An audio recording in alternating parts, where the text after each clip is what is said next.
All right. Well, hopefully my delay isn't too bad, Mark. I just want to welcome everybody. My name is Ken Kunim. I am CEO and founder of North Star Technology Group. We've been helping organizations protect their people and profits for actually 25 years. We are 25 years old in 2025. And I am thrilled to be joined by a true expert in HIPAA security, Mark Schlater, principal partner at Due North Security. Hello, everyone. How is my audio coming through? Because Ken, you are sounding like a robot, so not certain. Can you give me a thumbs up if everyone can hear me okay? Okay, I guess I'm good. So this is Ken's way of getting off the hook to have to speak, I think. So I'm gonna have to carry the load here. But it's great to be here. Yeah, we'll try to kind of go through the proposed rule with everyone and kind of the effects that might have on healthcare organizations going forward and share as much knowledge as we can given our limited internet bandwidth. So, Yeah. Um, anyway, Mark, I don't know if you can hear me, but before we kind of jump into the details, let me ask you this. Why is this update being called a reboot of the security rule?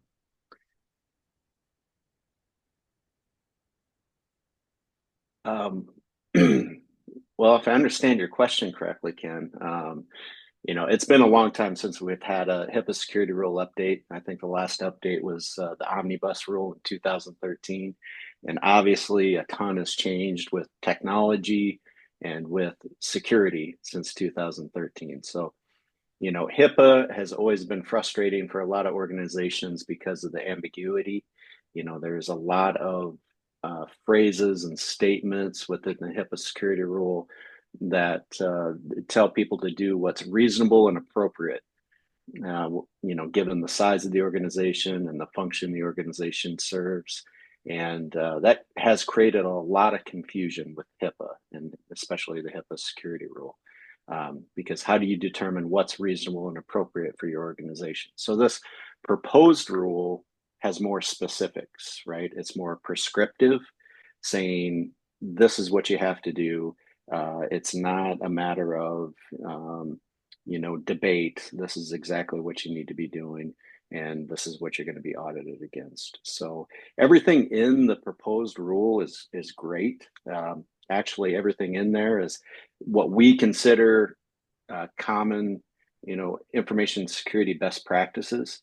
So even if this rule never passes, and I'm not an attorney, and I'm or a rule making expert, but there's talk out there that this proposed rule could get pushed back a year, 2 years, 5 years, or never happen. But even if it doesn't happen, a lot of what's in the proposed rule is this very good information security fundamentals that everyone should at least consider implementing as much as they can within the organization. So, you with me, Ken? Yeah, Mark, I don't know if you can hear me better now at all. Turn my video off, or is it still bad? I can hear you. That's Okay. pretty good. Yeah, so here's a kind of a quick look at what we hope to cover today. We've tried to group the updates into six key categories. Mark, kind of walk us through the roadmap. Okay, so yeah, first you have the general requirements and scope, and what we're talking about is what is proposed to be required and mandatory um, going forward, and then we'll get into technical safeguards. That's a deep dive into things like encryption, MFA, infrastructure controls, risk management, of course, kind of what a modern security risk assessment looks like, and then administrative controls. That would be things like your policies and procedures, your contingency planning, workforce uh, policies and training. And then we'll get into business associate requirements. A lot of new things around business associates. Goes beyond just having them sign a BAA, but just some accountability to their security controls. Then we'll get into compliance monitoring, and that's both internal audits and there's going to be more government audits going forward, they say, as well. So those are the things we'll cover today, Ken. Yeah, no, that's definitely a big shift. And again, for those of you watching, don't worry. We'll do our best to try to translate this legal speak into plain English. Yeah, and I mentioned, my name is Ken Satkunim, North Star Technology Group, and again, I just want to reintroduce the legend, Mark Schlater, principal partner at Due North Security. He is part of an organization that we work closely with to help our healthcare clients improve security posture. Again, Mark, I appreciate your time to be able to join me on this. I know you're busy. But let's maybe kick things off by setting the stage. A lot of people have heard something is coming, right? But may not know exactly what that is. Can you give us a quick overview? What is this new HIPAA security rule update really all about? Well, yeah, the official name, I guess, is the Notice of Proposed Rulemaking to Strengthen Cybersecurity for Electronic Protected Health Information.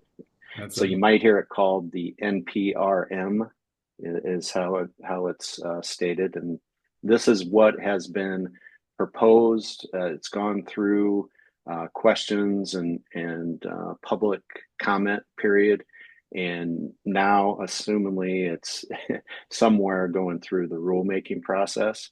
There hasn't been a lot of updates. I look about every day for any updates or any insight on how fast this thing is moving, and I don't get much. So I think it's moving pretty darn slow, to tell you the truth. Everyone believes that if this does become law, there'll be a grace period, probably at least 180 days. So from the time it becomes law, organizations have 180 days to comply. Um, some of the things in the rule, though, if it does pass, are going to take some time. So I wouldn't wait 180 days. Wait until the rule passes and then start. Because, like I said, most everything in here are things that organizations should consider. Now, can all organizations of all sizes, 100% comply with these things very easily without spending a lot of money, a lot of time, or changing their operations? No. But the ones that you can implement today, start to implement. So, but the premise of these changes are pretty basic. I mean, it's meant to force organizations, and that's covered entities under the HIPAA security rule and business associates. It's meant to force them to modernize their security controls, right? Yeah. And for those of us out here wondering why now, what's really driving the push to change this? Well, I mean, healthcare is a huge target, right? I mean, there's reports every day about attacks that happened to healthcare organizations, and I think 133 million Americans were affected by a healthcare breach in 23. So, that's the highest number on record.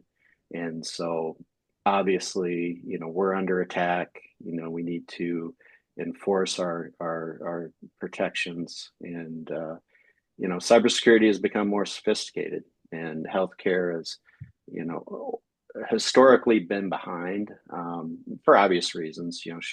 Short staff, short budget. Um, so so the rule now is saying it's not just optional. We need to get our healthcare system in America more protected. So. Yeah, it's definitely not a compliance for compliance sake anymore. Yeah, let's start with general requirements. Mark, this phrase, all implementation specifications will be required. Now that sounds serious. What does that actually mean? Well, yeah, it used to be, that some were marked as addressable, and then people try to determine, okay, what does addressable mean, right? And again, the ambiguity of the HIPAA security rule. So they're just cutting that out, the addressable part, and making all these things required to be implemented. So, and it's kind of refreshing, knowing where the target is now versus trying to guess where the target was before. So, yeah, taking the ambiguity out and making all these things required. And organizations, though, still have to show some evidence that they are implementing these things, right? Exactly. Need to document. A lot of this is documentation. Organizations a lot of times have good security measures in place, have great controls in place, but maybe only one or two people at the organization know what those controls are and understand it. And so that's not good enough for a security program or for compliance. So everything needs to be documented: policies, procedures, contingency plans, incident response workflows. Um, Everything needs to be written down and reviewed and retained. What about scope? Are more or expanded types of data or systems included in this now? Yeah, for sure, because now EPHI is in a lot of different places than it was Mhm. back in 2013. More EHR systems are SaaS based, applications. Mobile is a lot bigger now.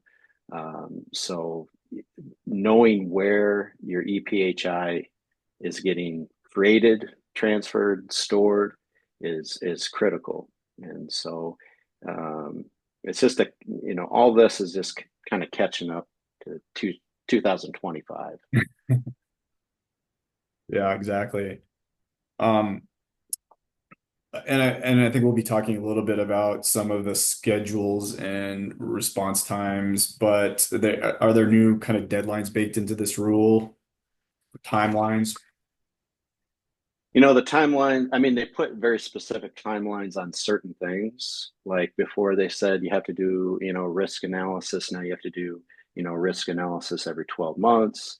Before, vulnerability, scanning wasn't really mentioned. Now they say, vulnerability scanning at least every 6 months, pen tests every 12 months, reviewing business associates every 12 months. So yeah, they put more specifics into timelines and when you're supposed to be doing these things.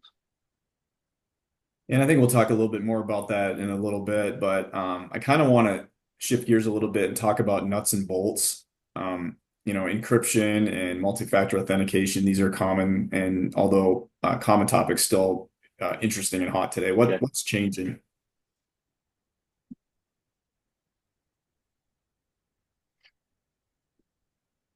Well, encryption's a big thing, right? It's no longer addressable or highly encouraged. It's required both in transit and at rest. And so, you know, most modern solutions these days have encryption elements or the capability of encryptions. There are still some exceptions out there. I mean, I think this affects more of the SaaS-based EHR platforms that are out there. We find, especially like in dental, there's EHR systems in the dental industry that are really way behind, that don't have capabilities of encryption, encryption at rest, don't have capabilities of MFA. And so, these healthcare providers are their hands are kind of tied if, the only EHR SaaS provider in the market is, ABC organization, and ABC is way behind on all these security measures. This rule is really going to force those cloud providers to, implement some of these security solutions or go out of business because they won't be HIPAA compliant. So, Yeah, and you might have touched on you this with us, a Ken? bit, but are there kind of any exceptions to the rule? Well, I mean, there's going to have to be if the solutions aren't out there to comply with the rule. You're going to have to bake out exceptions and be able to, make note of those and document those exceptions because, um, if the technology isn't there to put these security measures in place, then it'll be impossible to put them in place unless you go back to pen and paper. And so there's going to have to be some exceptions. Let's talk a little bit about network segmentation. Obviously organizations with some older infrastructure may not have the capability to split off their protected health information, but it seems like this is now even being more enforced. It's something that we really, obviously it's best practices, but something that we haven't been really required to do now, right? Until this change. Right. Network segmentation. I mean, at the very basics or fundamental part of that is your guest Wi-Fi, right? That's the most common one. Don't have your guest Wi-Fi on the same network that you're transmitting EPHI. But it goes beyond that because the more you can segment where your EPHI lives, the easier it is to control that. And so we call that a conclave. And um, certain, I mean, again, all organizations are different and systems are different, but ideally, you want to create part of your network or segment off your network where you have just your critical information going through, including EPHI, even from other internal information, right? And especially segmented off from anything that's public. So that's a whole conversation and very dependent on the organization. The basic fundamental though that we see most often is the guest network separate from the corporate network. Um, but again, there's when you can segment off your critical information, it saves you a lot of time and expense to put some of these required security controls on the part of your network that is under compliance.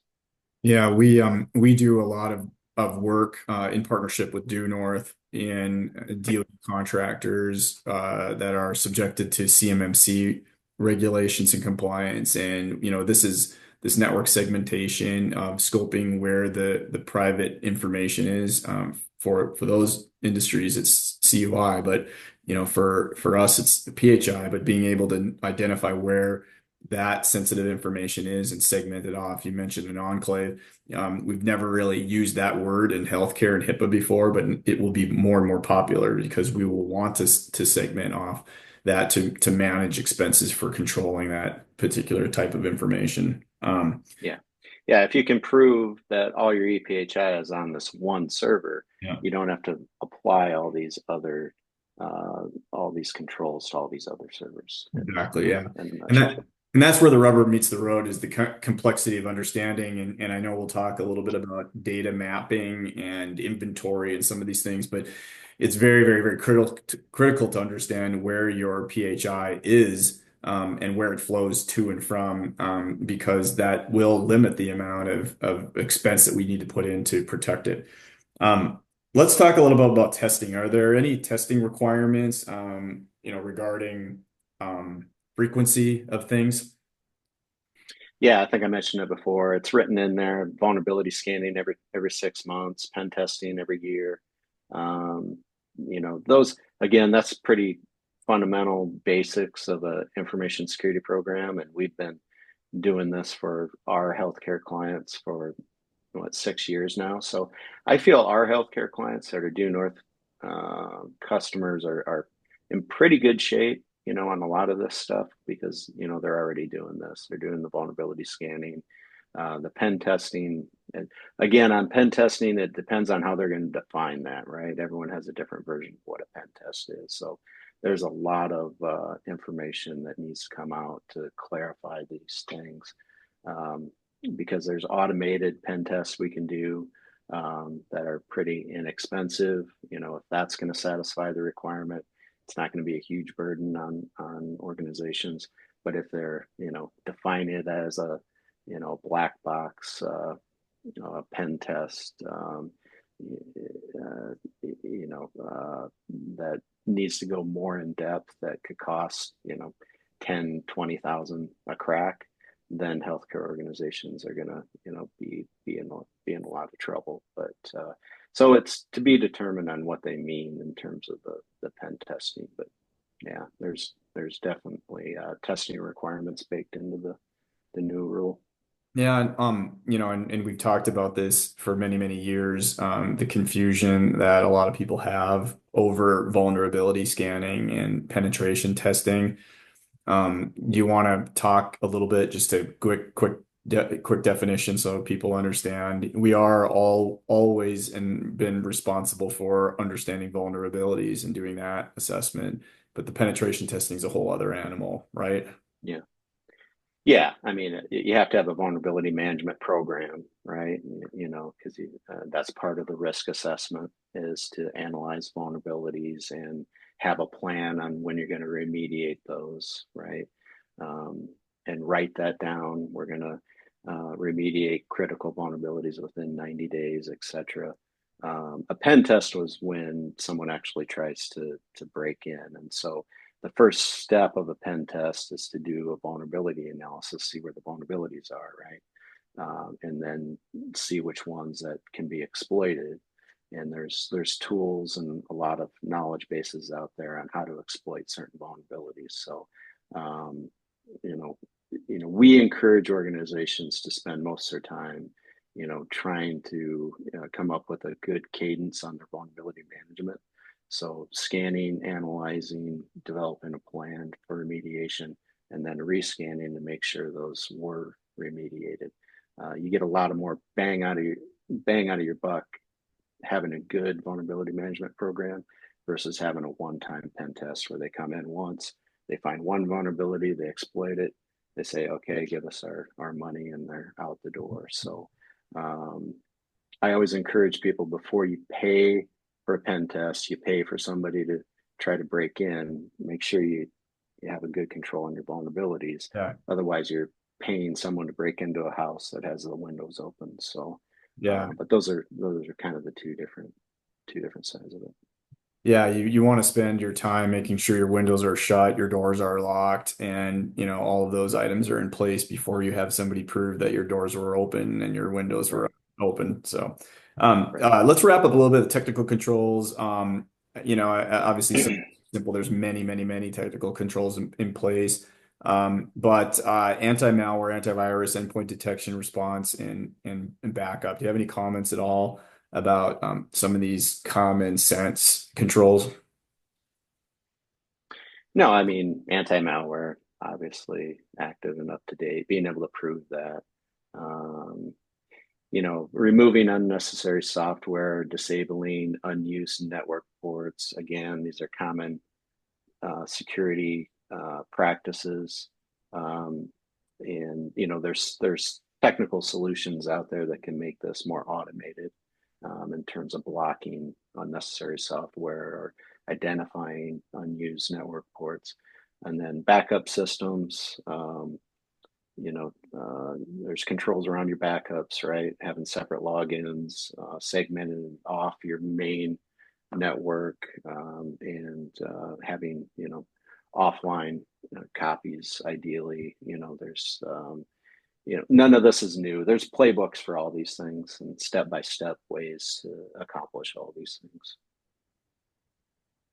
Yeah, I always find it interesting when we've had external penetration testing done, and the consultants ask us to disable like our zero trust software, some of our EDR, and it's kind of comical to me because obviously we're putting those in place to prevent that, but in order for the penetration test to work, they say we have to turn it off. So most of us are doing the right thing. Again, a lot of it comes back to that document, right? Making sure that we can prove it. Um, so let's move to risk management. And you talk about vulnerability management is all kind of part of this, but this seems to be a topic that a lot of organizations struggle with. How has risk management changed?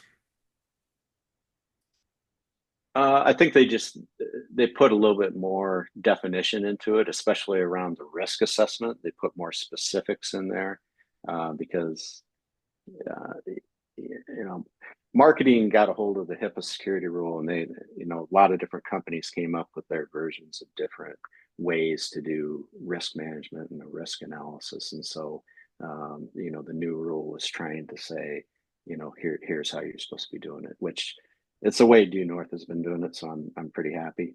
But it starts with an inventory. You can't protect what you don't know you have, and so asset inventory, right? You have to know all your systems, which includes like a network map, and then it's a matter of documenting threats and vulnerabilities and coming up with a risk rating, right? And so there's tools out there that can help you to do that, to identify the threats. I mean, there's a common database of vulnerabilities that's held by NIST, National Institute of Standards and Technologies, and it's kept up to date. And any good or current information security tools out there will draw from that known list of vulnerabilities. And so, yeah, but that's what it is. It's know your assets, identify threats and vulnerabilities, rank your risk, make decisions about the risk, document why you're making the decisions about the risk, and then test and evaluate, periodically how well your controls are working. Yeah, and you keep using the word document, and I want to emphasize how important that is to continue to build what we call a book of evidence, right? The OCR in the event of an audit is probably going to ask for this stuff, right? Yeah, and depending on their level of technical knowledge, we've gone through some OCR Hmm. um, audits on behalf of our clients in the past, and most of the time they're not real technical, and so they're usually satisfied just with documentation, right? They're not looking to see, and maybe this will change in the future, and that's fine, but um, the more documentation you can flood their way, current documentation, right? You got a risk assessment that's stated this year, you got an action plan that has updates from it from this year. Most of the time, they're not looking at specifics on each one of those. Now, with the proposed rule, there are more specific things and timeframes, and so you got to make sure your documentation lines up with that. Um, Yeah, we'll talk a little bit here about in a future about some of the business associates requirements for timing. But I do want to focus next a little bit on administrative controls, which again is more documentation. But this is stuff that probably gets overlooked a lot. What's important here? well, we lose them all together. Can you hear me? Yeah, you dropped out there a little bit. Just sounds like you need some coffee. Yeah, I don't know. I'll try again. It's weird because I can hear you just fine and your video is crystal clear. Uh, I'm not sure, but I was just saying for administrative safeguards, if you can hear me, this is something that a lot of organizations seem to overlook. What's important? I mean, contingency planning, is definitely important. I always tell people, um, spend a lot of time on your incident response, and your contingency planning, because it's not a matter of if you're going to have an incident, it's a matter of when you're going to have an incident, right? And so that's an exercise that I think is you know very important on the administrative side.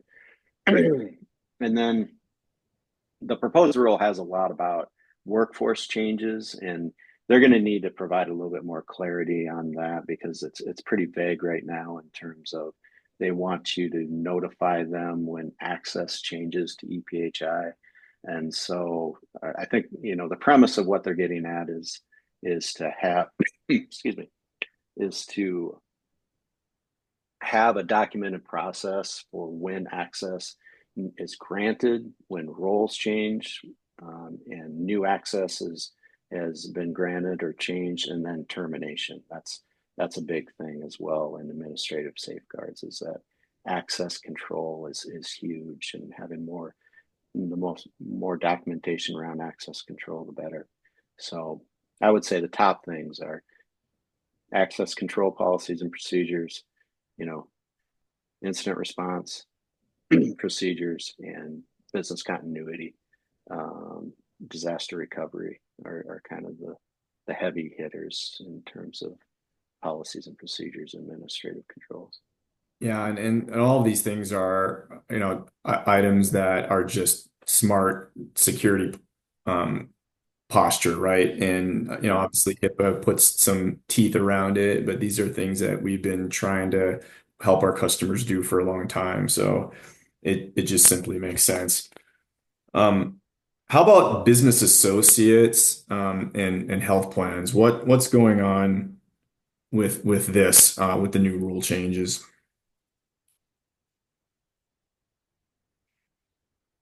Well, what they have in for business associates have to notify the covered entity within 24 hours if they've initiated their contingency plan, and also they want to have, you know, annual verification that the business associates are meeting the security controls. And they mentioned certification in there, and I'm not sure what they mean by certification. Like, is that going to be a separate certification that the covered entity is going to provide that they're meeting? You know, they have certain security controls. That can be a kind of a third party certification. It's unclear on what that is, but all this goes back to vendor risk management, right? Because 60% of breaches come from vendors. And so you have to get a handle on your vendors, regardless if they're a business associate or not, right? But this falls in line with, um, you know, not just having them sign a BAA, but asking questions, and it's determined by how you're interacting with them and how EPHI is coming back and forth that determines what types of questions you should be asking them. But you can't be passive about your um, anybody that has physical or logical access to your EPHI, and so there's more teeth in the proposed rule to make sure that you're taking an active approach to vendor risk management and business associates. Yeah, and vendor risk management is something that I think has been complicated for a lot of organizations, just because it's been difficult to validate and verify that supply chain or other vendors are doing what they're supposed to do. But this is going to be more and more critical. But Yep. last but not least, Mark, let's talk audits. Fun stuff. I know that this isn't necessarily external, right? We've worked with, as you mentioned before, with organizations that have gone through this stuff with the OCR, but there's a lot of internal validation and verification. What are the expectations for audit now?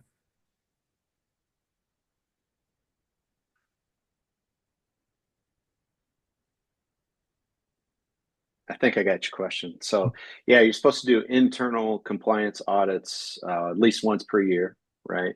And then there's other audit requirements that, like access control, again, you need to audit that.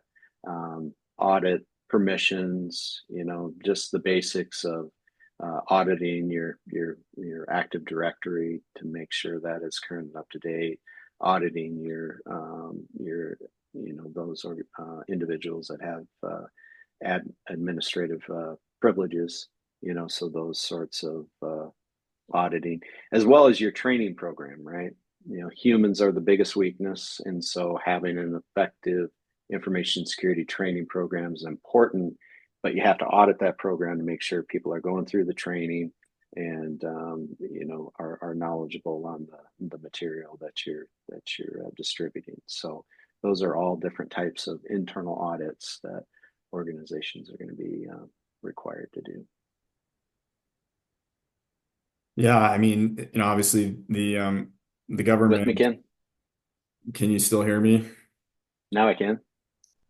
Yeah. I just wanted to say that, obviously a part of this is for us to validate and understand risk before the OCR does, right? all of this is intended for us to be preventative, and making sure that we don't end up having to deal with this from an external perspective. Um, Right. uh, Mark, first of all, I just want to thank you again, and I apologize to the audience for my poor internet connectivity. We'll probably just end up re-recording this, and sending this out. I hope people got some information out of this. Mark, again, fantastic. Definitely know what you're talking about. But do you have any final thoughts for everybody listening?